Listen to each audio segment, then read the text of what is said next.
Okay, it's 11:01, so we'll get started. My name is Paul Coyer. I'm a research professor here at IWP. Have many of you been here before for various events? Are you familiar with? Oh, you are, obviously. For those of you that don't know, IWP is not a think tank. It is an independent graduate degree. It grants masters in 5 different topics. And we have wonderful faculty here and great guest speakers, of which one today is Dr. Corey Lofdahl, who's a good friend of mine. Corey spent quite a bit of time in Afghanistan looking at village-level operations with special forces, and has written quite a bit about that, and that's why we have him here today. I was also talking earlier to a gentleman here who is a member of the Afghan royal family, so that was, I'm sure he will have some very interesting questions for us later on.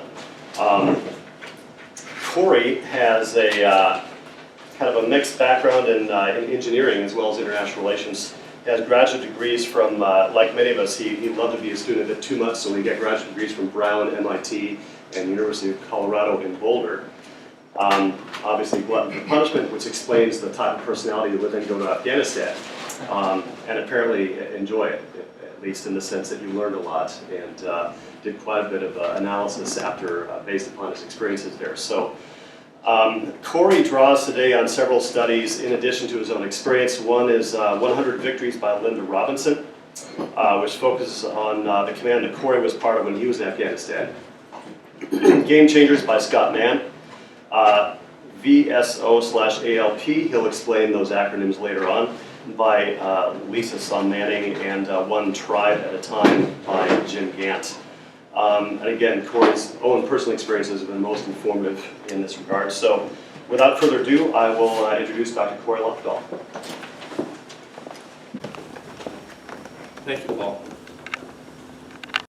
I'm just going to start by saying that the genesis for this talk actually started a couple doors down at the Hotel Rouge. I don't know if you know what that place is, but I was having dinner there with a friend of mine who's a professor at Penn State and telling him these stories, and he said, "You've really got to publish them and talk about them." And I said, "Nah, they're not that interesting." But he kind of ooched me a little bit, and Paul helped me as well. So that's the genesis of the talk. And so, let's see. So we're going to talk a little bit about Special Operations Forces just to begin with. And I happened to see Lisa Manning at O'Hare Airport, of all places. And we were talking about old times and stuff. And she remembered when I first arrived and I was confused about SOF and SF, which is Special Operations Forces and Special Forces. And once you live it for a couple months, almost maybe a couple years at this point, it becomes, how was I ever that confused? But I was very green at that point. And so I'm just going to talk a little bit about the who's who in the zoo, is the way they would describe it. And from there we'll talk a little bit about VSO ALP, Village Stability Operations, Afghan Local Police. And this was the way Special Forces really started to have impact in the battle space, is the way they would describe it. And it was kind of late in the game. It's really started about 2010. But there's a lot of lessons learned there. One of the things that also happened when I was there is people would come up to me and kind of tell me their life stories, people in uniform. And I didn't think it was just because I was a really nice guy. And so I said, "Well, why are you telling me?" And I said, "Well, if I tell my command, they don't really care, They'll just say, everybody's got problems and these are some of yours." But I thought there were a lot of lessons learned, so I'm going to repeat some of the stories that I heard from people in uniform that really had the experience, and try to give them a voice in DC that, sometimes they're off in places like Tampa or Texas or North Carolina, and they don't have the opportunity to share these type of insights. And finally, I'll put my war story for very last. And this was the day that I got to go out on a Special Forces mission to Paktika province and do a validation shura. And this is where we're bringing people from Kabul out to the hinterland of Afghanistan and trying to help rebuild some of the relationships that got shattered after 30 years of war, with the first 10 years being the Soviets, the second 10 years being the Afghan Civil War. and the last 10 years being the United States war in Afghanistan. So there's two big tribes in special operations. One is Special Forces, the Army, and the second one are the SEALs. I think the SEALs get most of the journalistic credit and the advertising, but being a political economist is where I feel that I have the most resonance with Special Forces, because they do direct action, but they also do civil affairs and they also do psychological operations. And so they're kind of the ones that understand the culture. The SEALs kind of come in, do raids in helicopters and leave, and so they don't interact with the population as much. And so the way the Special Forces actually view themselves as doing the FID mission, which is Foreign Internal Defense, this is where they help foreign countries train their internal security forces to protect their own countries. So often we'll hear that they'll, even now in Syria, Special Forces will be going in and they'll be advising and training, but they won't actually be pulling the triggers. That's not what they do, is that direct action mission so much. And so the way that FID was done in Afghanistan in the 21st century is through Counterinsurgency. That's a book that came out in 2006. And so they're trying to blend the security, the governance, and the development. Once again, as a political economist, I've gravitated toward the governance and the development side because the guys in uniform were excellent at the security side, so I didn't have that much to say about it. And so the Afghan, or VSO ALP, is an implementation of counterinsurgency, and it's trying to take into consideration the local facts on the ground in Afghanistan. So I think Field Manual FM 3-24 came out in 2006, and I think it was probably first implemented in a very real way in Iraq with General Petraeus' surge there. And so those lessons learned started to carry over to Afghanistan later on. So just to talk a little bit about the command structure in Afghanistan, I worked at CIFSOC, and so that's Combined Force Special Operations Combatant Command Afghanistan. I have to read that because you never think of it that way. You always just think of it as CIFSOC. And so I worked for the one star there. His name was Chris Haas, and I worked in the SIG, which is the Commander's Issues Group. But he was not in charge of the situation as much as he was there to support ISAF. So he was there supporting General Allen. And a little bit about the command, or the SIG, is I was invited over by the SIG director in 06 who was working for General Scotty Miller, and people said, "Do you call him Scotty to his face?" And I said, "No, I call him General Miller to his face." But he's the one who kind of had this insight about doing VSO ALP, reaching out to a bunch of academic experts, enlarging the conversation. I was invited to go over to be part of that effort, and in the way of war, I showed up 2 weeks after that whole group had left. So another group was there to say, "Hello, how are you? Glad you're here. How can you help us?" So there was definitely establishing a bunch of relationships once I got there. So it started late in 2010, and in some of my more quantitative work, I'm talking about what they call network effects. And what happened early on in the war is that there was a top-down, driven by Kabul type of dynamic, and they weren't actually out there in the hinterland of Afghanistan, and Afghanistan is a very large place. And so to try to do it all from Kabul proved to be ineffective. So there was the question of getting out there and getting the physical proximity. There was also the question of just being able to address them in the terms to which they are most comfortable, having the cultural compatibility. And so most Americans, they can't differentiate good from bad or a good guy from a bad guy. We just don't have the cultural knowledge to make those distinctions. And so one of the ways that VSO ALP was designed to do was to take into consideration just those on-the-ground realities. The other big group in SOF in Afghanistan was CJSOTF, and those are the guys that actually go out and run the missions. And so that was actually in Bagram. when I went into Afghanistan, I ended up in Bagram, and I thought, well, I'm here finally. And then I realized just getting from Bagram to Kabul took another couple days of effort and conversations and wrangling, because especially being a contractor, I'm kind of low on the list of people who get selected for flights. But it also helped to be able to drop soft, because that somehow tended to open doors. But the guys that in Bagram, Siege of Sodef, they're the ones that actually implemented VSO ALP. And one dynamic that I'll just talk a little bit about is that there was a little bit of tension between CIFSOC and Siege of Sodef, in that if you're an operator out in the field, you're the one that has the best situational awareness of what's going on. And so if you get direction from headquarters, often that may not take into consideration the realities that the operator is dealing with. And sometimes the headquarters needed the operators in the field more than the operators in the field needed headquarters, because one of the things that insights is there's something called the village stability platform, and that's when you actually have people out, and the idea is that the standard group of people is an ODA, Operational Detachment Alpha, and they'll be out in the field, and that's 12 people. And they'll have something called a village stability platform. And in Afghanistan, the idea is that if you've seen one VSP, you've seen one VSP, which is to say that the realities in each of these little locations in Afghanistan can be very different from village to village. And so you can't look at it as just sort of one big thing that's sort of the same. It's very different in all these locations. Excuse me.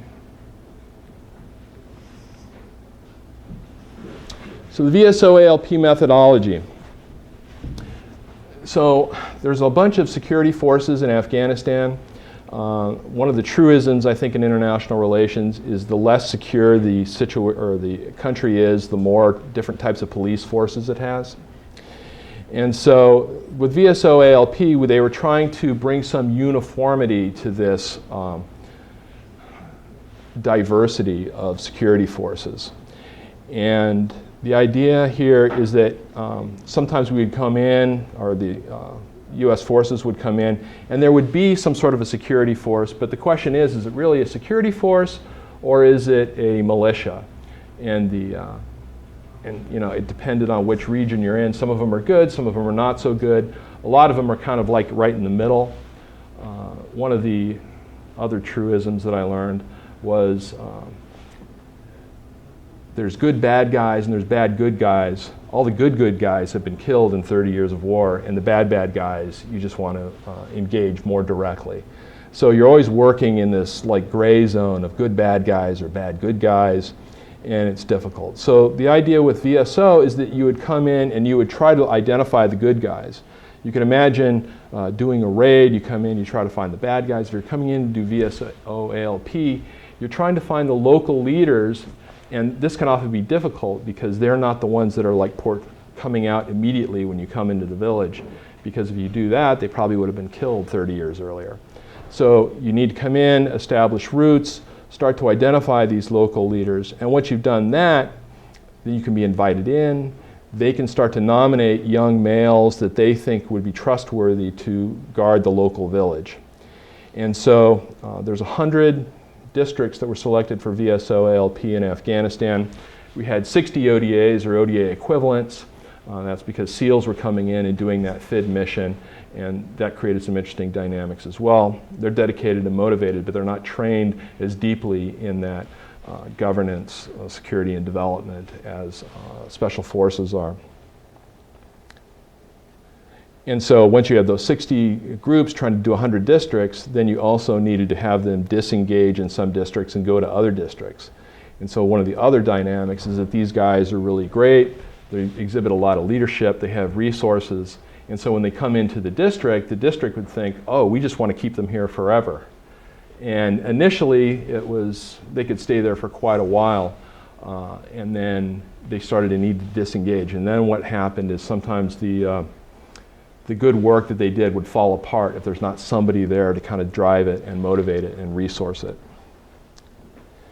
So the VSO tries to construct that local leadership, so there's definitely a political element to that. I already talked about the SEALs and good guys and bad guys. And so once the ALP have been identified, or the trainees have been identified, then they go through basic training by special forces. And so they're executing that FID mission within VSO ALP. And then once they start to get the basic ideas of how to work with weapons and how to work their radios, then they can go out and patrol the areas.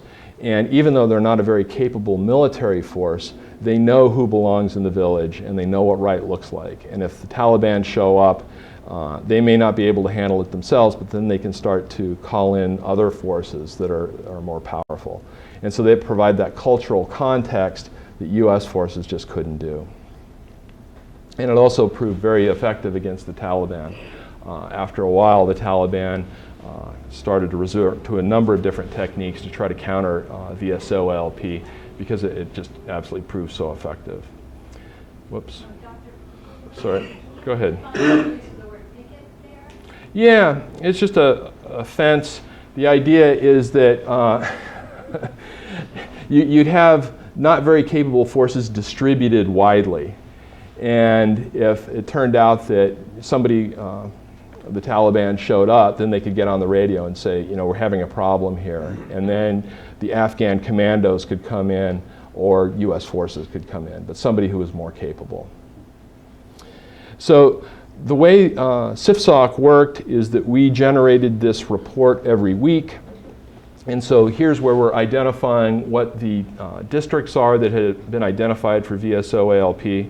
And you can see a lot of them are down here in the southern and eastern regions. Those are the Pashtun regions, which are really the heart of the Taliban. The north, up by Mazar-e-Sharif, was less kinetic or less problematic when I was there. I understand it's gotten more problematic now. And toward the west, you've got Iran. And so while I was there, we had some problems with Pakistan. And it's easy to get mad at Pakistan, but then you would look west toward Iran, and then you would look back toward Pakistan and say, maybe we should have a conversation and continue to work again because Iran was so problematic. But here you've got the districts that have been selected for VSO ALP, and there's that methodology where you would go in, establish relationships with the leaders. They would then nominate young males in their district, and it would come up to what they called Tashkil, and that's a level at which the number of ALP you could have. It was normally around 300, and some of them had more, some of them had less, but that was the average figure. And once they got up, and so once you nominated those folks, they would be trained, and once they were trained, they would go out on patrol. And so one of the questions that I had was, what are sort of the impacts, or what are the dynamics that could actually threaten this? And it's easy to think once you've trained 300 people, now you've got 300 people in that district. It turns out that there's high attrition rates there, so they may decide to do something else after a while. It wasn't as cool as they thought it was, and so everybody who leaves is somebody else then you have to train again. So there's kind of this ongoing aspect, and how does that work? And one other thing I'll say about this is the number was always supposed to go up. And so every week, this number would get briefed, and so long as the trend line was up, and every week you had more ALP than the week before, that was a good thing. That would keep the command happy. And so as I started to become an effective analyst there, I did two things that were called SIG updates. These were large efforts, analytic efforts. And so the first one took about 3 months, and the second one took 2 months. While I was doing that, there were all kinds of other activities going on as well, so it wasn't sort of 100% focus on those. But to look at threats to ALP acceleration is the first task I had, and as I said, we had about 300 people per district. And so the first insight, or analytic insight I had, was to look at the ALP on a per district basis.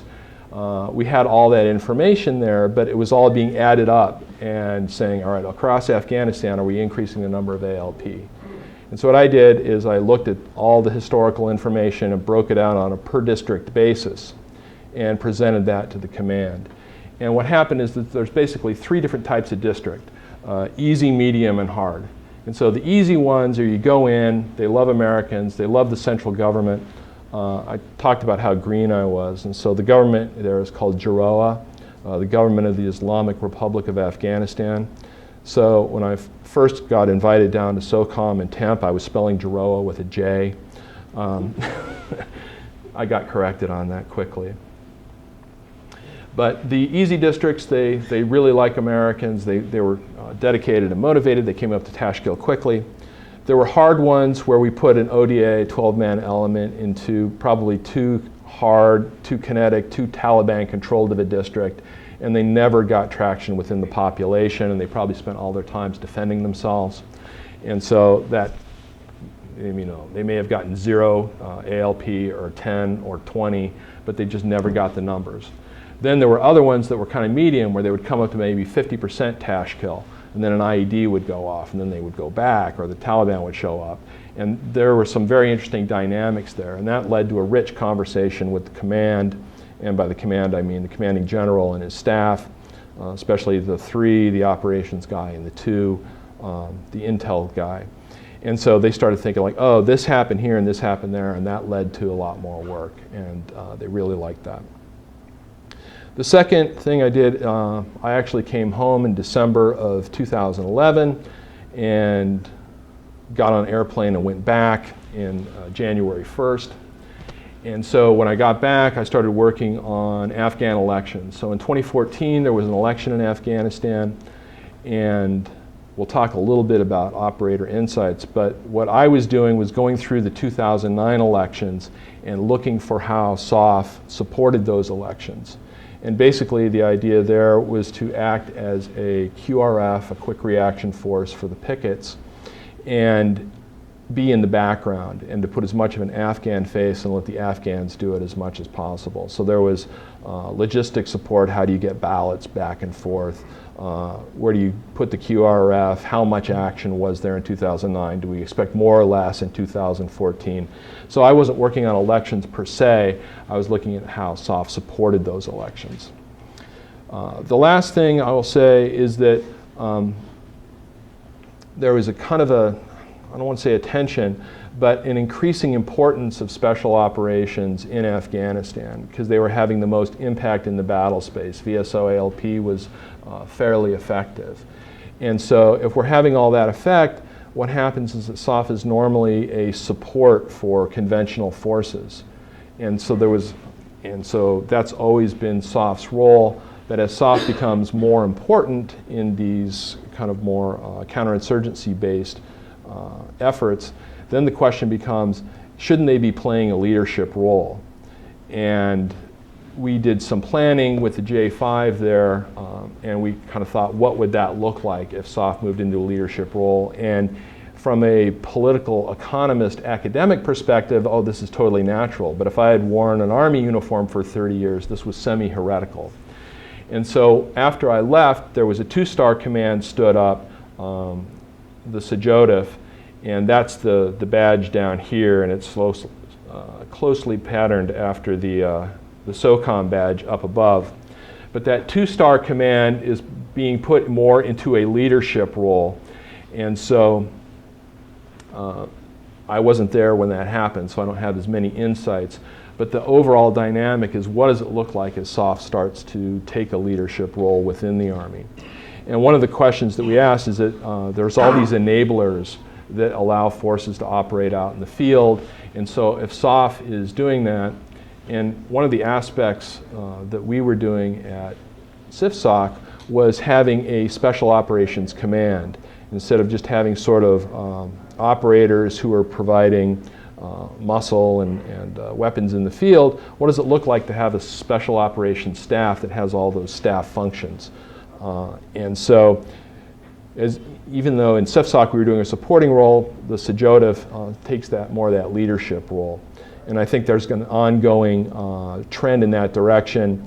And Linda Robinson, who Paul mentioned earlier, who is at the Council of Foreign Relations, she's been writing about that. We'll talk a little bit about that later.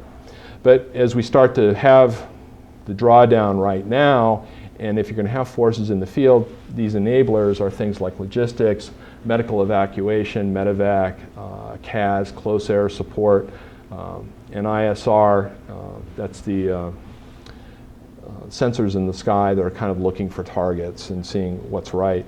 And all those things are kind of taken for granted, but if SOF is going to move into that leadership role, then the question is who's going to provide those, how much are they provided, what do the command relationships look like? It can get a little bit complicated.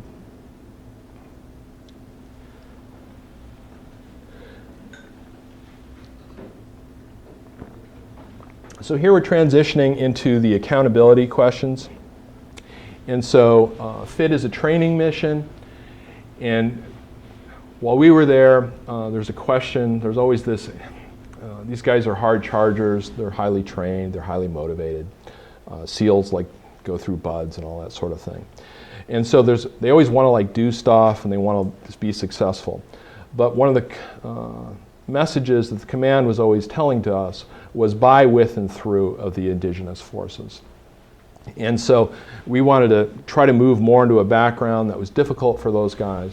The badge off to the right here is the NATO training mission. And so that was the larger training mission from NATO and ISAF. And this separate but similar to what SOF does. And as we start to talk a little bit about accountability, this came from a conversation I had with a SEAL who was doing the training mission, and he was very frustrated. He was a sniper, and so I was there when he got reunited with his weapon, and he was so happy. And I realized that I'm dealing with people that I don't normally deal with at that point. But one of the things that comes about in the accountability is if somebody was messing up in training, and specifically in Afghan, and he wanted to discipline him and say, you know, you're not doing your job, or maybe you need to be removed from training, there was no support for that. And so he just kind of had to keep dealing with it. And that isn't the way Special Forces or SEALs work. If you're not putting out, if you're not doing your job, you get removed. And so that's the sort of accountability that he's talking about. And you know, we can go through Qual course, Robin Sage, or go through BUDS, and it's all about the accountability. It's all about that selection. And there's people who actually, I guess, go through Robin Sage and they succeed, but if they don't win the confidence of their fellow operators, then you know, you get a tab, but you don't get selected. So that can be frustrating too. And you know, it may be unfair on a particular case, but overall the system works that way. So I'm trying to think about what's the next. So there's this tendency also when you're over there to go along to get along, and that is you don't want to make waves, you don't want to get in trouble, and that may work in the short term for your tour, but it doesn't work for the long term for the mission or for the war. So this kind of a lack of accountability was pervasive, and so I went to a place in Wardak province. It was called Camp Moorhead, and that's where they grew the commandos, and that's this red badge off to the side here. So as you grow these Afghan commandos, there were 9 Kandaks. These were groups of Afghan commandos, and this is that training mission and trying to get the Afghans to have the same sort of capability. And these are far more capable than the Afghan Local Police. So they're supposed to be fighting and operating sort of as American forces would. And so I was talking with the people who ran this command, and we were talking about Afghans, and I'd only been in country for a couple of weeks. And they said, have you ever met an Afghan? And I said, no. And they said, well, come to this meeting, and you know, you can see what we're dealing with. So I went, and they had, it was an 06 who was a colonel who was in charge of our group, and they had a parallel group come in. And you know, there was greetings, and you know, there was a lot of translation going on. And the gist essentially was that the Afghans had forgot to bring their PowerPoint, and they knew that it was important, and they were trying to find Afghan commandos to be trained, and so they had to go around and recruit. And they said, you know, I'm sorry we forgot our PowerPoint, but you know, it's difficult to get around Afghanistan and find these recruits. So we were hoping you could provide helicopters and crew and fuels for us to fly around. So my takeaway was that they had trouble bringing their PowerPoint, and yet they expected America to provide helicopters and crews. And so there's a whole bunch of different dynamics or variations on that theme, but that's just one academic's observation while he was there. The one other thing is that there was something called OER bullets, and this is something I didn't appreciate when I went there, but just the way the United States runs its promotion for officers and SOF officers can be problematic. And that is, if you're like trying to train Afghan commandos and they get to the final training exercise and they don't do well, that reflects badly on me. So what I'll do is I will try to do all I can to make sure that my Afghans or my trainees succeed. And if they do succeed, then I get an OER bullet and I get promoted.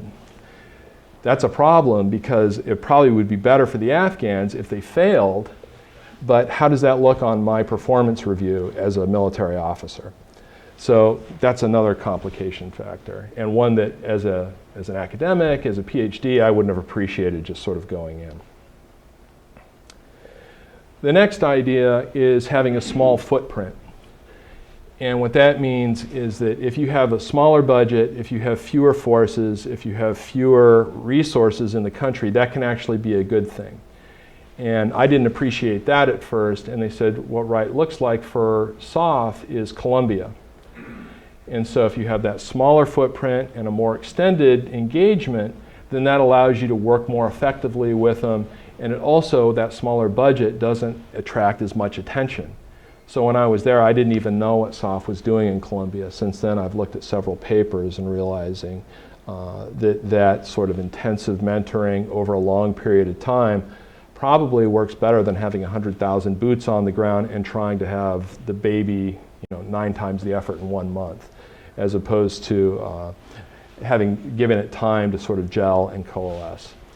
And so that was one of the aspects of VSO ALP, is they realized that to do it right was probably a longer term effort and engagement. They didn't have that, so they did the best they could with what they had. The SOF view of general purpose forces, GPF, was that they can tend to be problematic in COIN. It takes a lot of training to be able to do those key leader engagements and person-on-person mentoring. Some of the 19 and 20-year-olds that were over there didn't have that level of interpersonal skill. They were able to operate their weapon systems or vehicles and things like that. But a lot of them ended up being casualties when they weren't providing that much effort. And so they would tend to stay on the forward operating bases. They wouldn't go out beyond the wire, as it were. And so from SOF's perspective, they just felt that having fewer people that were more highly trained would probably be beneficial. One other aspect that's happening is that SOF operations are increasingly intelligence-driven. These guys are highly capable to do raids, to take out targets, to do all the sorts of things you see in the movies.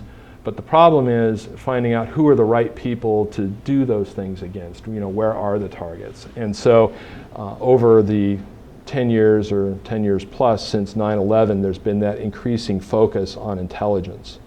And the way that's manifested itself is in JSOC. SOCOM is actually a force provider, a resource provider. If you're actually going to do operations, that comes out of JSOC. And so JSOC is become more intelligence driven. Folks in Langley have become more operational driven. So the intel folks are becoming more operational, the operational folks are becoming more intel driven, and there's all kinds of opportunities for both conflict and cooperation amongst those two groups of folks. So for strategic SOF, they're really great at tactics. Strategy is a bit of an opportunity. VSO ALP is an example of that. And it's because you're operating on these longer strategic time frames. A raid is great on the hour or daily basis, but if you're working for months or years, that can be difficult to have those strategic effects. One of the ways that I was invited to go there was because I had done some work on quantifying and specifying and computerizing those type of strategic effects. And so that was done for DARPA. And so when I went over there, I was always known as the DARPA guy. Probably overpaid and not providing as much value as they think they should, but that's the way it was. And then lastly, there's something called the Global Soft Network. And that idea is that as we were operating in Afghanistan and Iraq, there were a lot of assets, all those enablers that we were talking about, ISR and medevac and logistics. They're both big places, but they're fairly constrained places. As we start looking at places where SOF are likely to operate, and my first week at SOCOM, I was there for an education week, and they were talking about where special operations forces were operating, and I had no idea that their impact was as wide as it was. And there was a guy next to me who was an intel officer, and I said, "Is this classified?" And he said, "No, we're getting awful close," but you know. And that's only becoming more so. So the question now is, if you're going to go do a raid or an operation, how are you going to get the intelligence that's necessary if you're going to Lagos or Jakarta or a whole bunch of varied places where we just don't have that infrastructure the way we had in Afghanistan and Iraq. Whoops, I keep hitting the wrong button. All right. So the next one is the extended engagement. So VSO ALP is dependent a great deal on personal relationships. What will happen is Afghanistan is a tribal society, and it's based on people reaching agreements and knowing who each other are. And so that's kind of a problem for the military if your personnel system is based on World War I, where you needed to man a battery of weapons to do artillery. Well, then you can take one team out, put another team in, and there's not very much difference. But if you're actually doing VSO ALP in a district in Afghanistan and you've created relationships, if all of a sudden one team rips out, and that's rotation in place, and another team rips in, those are completely different relationships. And to us, it may feel like the same thing, but to the Afghans, it doesn't feel like the same thing. So there are times when to do VSO ALP, you probably needed to be able to do multiple tours in the same place. That is a problem for Army policy or personnel policy.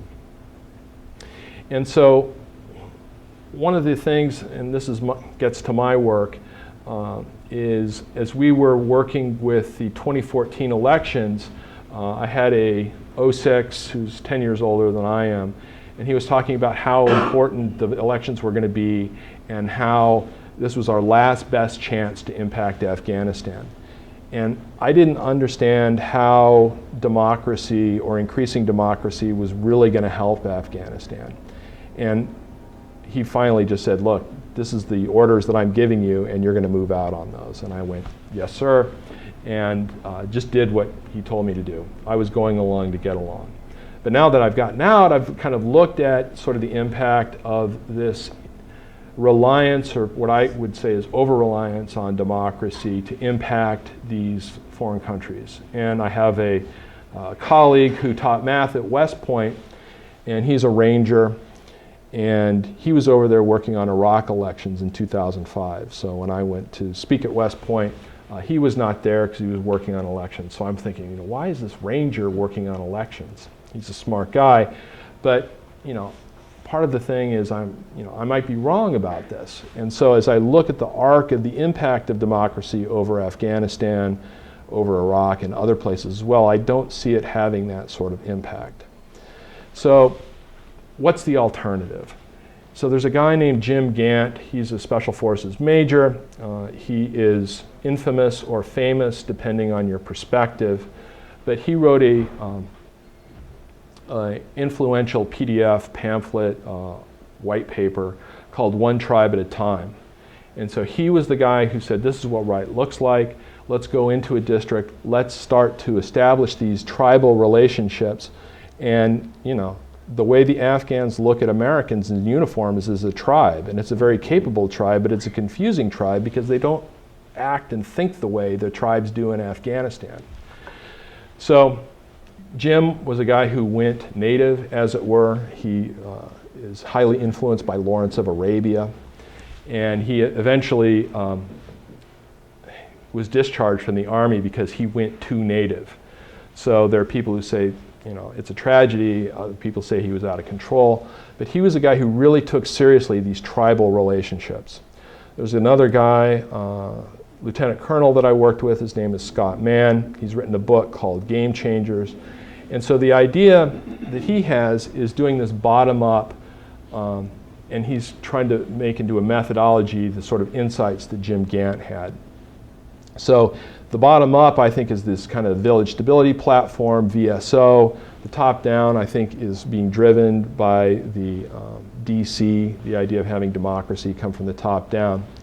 And there's an inherent tension there. I think it's rich for research and trying to figure out, you know, what's real and what's not. But what gives me confidence as I look at these tribal relationships and bottom up is this has been tried and tested and has been proven effective in Afghanistan. It was also proven effective in Iraq, looking at these tribal relationships.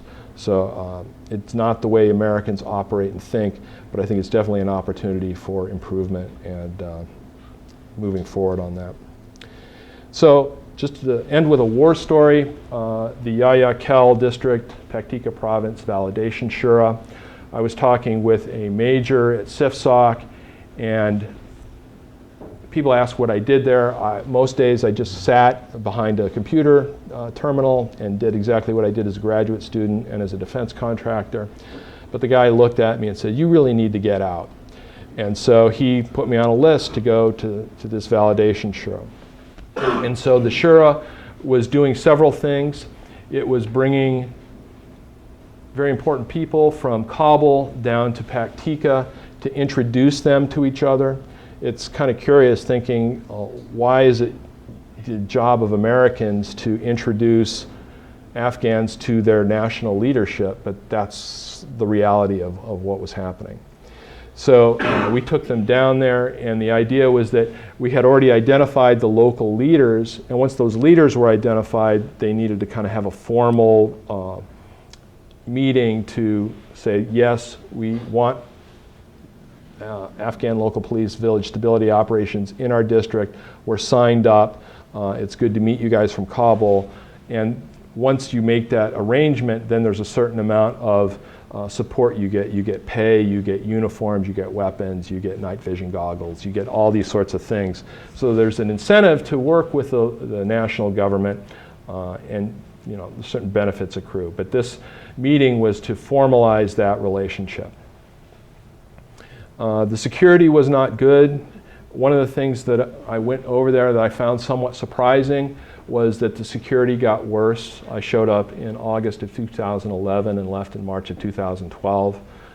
And this was one of the last times a civilian got to go out on a validation Shura because the security was getting worse. Paktika is actually a fairly hot province anyway. It was from this province where Private Bergdahl, walked off and ended up in Pakistan as a prisoner. And the idea that you would ever walk off a base there is kind of incredible because it's just not it wasn't a good place of Afghanistan, even when Afghanistan was much better than it is right now. And so you can see here, this is Kyrkot Castle. That's where the meeting took place. It doesn't look like a Scottish or a German castle. It's got its own sort of vibe. And this is what the meeting looked like. The local leaders were seated on the ground. There's a set of, oops, you can't see the cursor, but you can see that there's a group of important people that are seated. Our interpreter is behind the group of people, and so he was speaking into a microphone and I had a receiver in my ear so I could hear the back and forth of what was going on in this meeting. And it was a very interesting meeting because there was a little bit of conflict, and that is everybody just wasn't happy to glad. The content of the conversation, I think there's probably a better picture on the next page. Yeah, here on the right you can see there's a gentleman standing up, and he is expressing his concerns about VSO ALP. And I'm not sure if this is the actual gentleman or if it was somebody else, but somebody else said, you know, you guys came here a couple years ago and said, if I pledge my allegiance to Jaroa and I pledged to fight the Taliban, you would help us, and the Taliban came and threatened to cut off my cousin's head and nobody came to help us. So how is this different? And I said, that's an excellent question, you know. And you can see our security team is behind there. These are the guys that I worked with for 6 months. And then afterwards I was there were 2 colonels that were there. One was the SIG director, he was my colonel, Colonel Pat. And then there's Colonel Evans over there to the right there. There's a gentleman in a mustard jacket, that's the interpreter. I'm over there on the right. And so we were going to have goat and bread after the meeting, and I was just standing next to my colonel, and I ended up right in the center of things here, and that got briefed to General Allen one day, so I was somewhat famous or / infamous.